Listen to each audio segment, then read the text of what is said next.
waxay dhex martay laba qof wiil iyo gabadh maxamed iyo nasriin maxamed iyo nasriin haddii aan taataabano waxay ahayd laba qof oo aad ilaa xad isku jecel midkoodba midka kale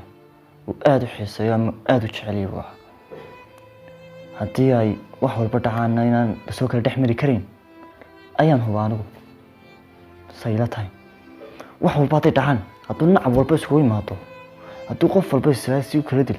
waalidkooda hadday israadaan kala dila laba aan la kala dhex mari karin baa ahayn si walba ay ahaataba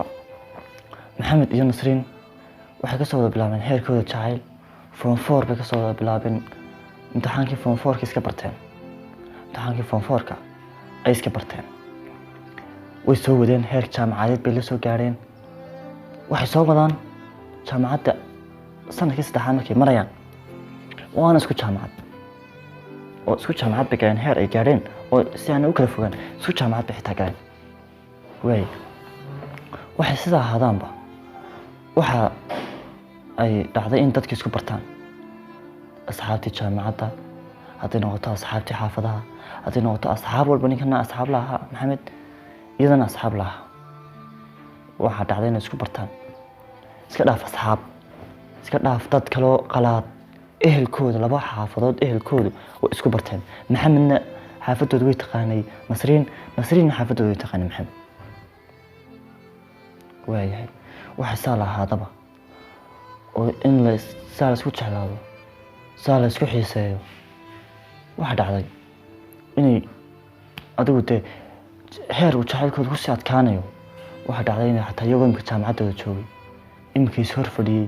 imika wada hadlayay jaamacadda ka soo wada baxay isa soo raacay inay haddana iska wareystaan hadhow markay baxdo uu ku yidhaahdo ma gaadhay xaafadii intuu la hadlo inuu ku yidhaahdo nasriin xaafadii ma gaadhay ayaa dhacday imikuu la hadlayay imikii iskala fadhiya imikii wada sheegaysanayn heerkaas haddana maraya waayahay saas waxay ahaadaanba oo mar walba laysi soo waco laysi soo garaaco waqtiga laysla wadaago kii farxadda iyo waqtigii murugadaba la wada wadaago waxaa dhacday maalin maalmaha ka mid a inuu maxamed dareemay waxoogaa dibudhacuna uu ka yimi inay nasriin aanay soo garaacinba maalintaas nasriin maalintaas may soo garaacin isagaa garaacay moobilka ugu horreynta way ka qaban weyday waa maalinta koowaad 20 misir kool ayuu geliyey moobilka way ka qaban weyday nasriin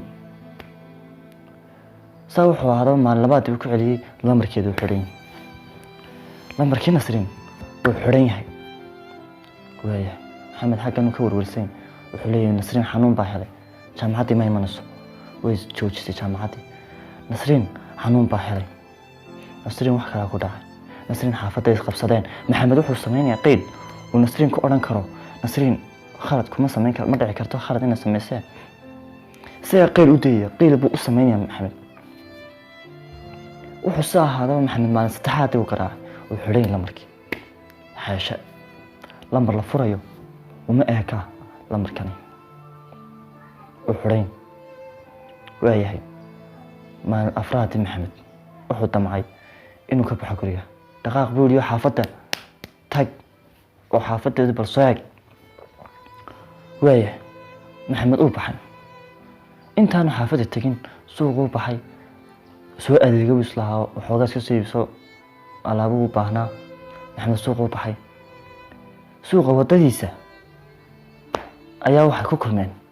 nasriin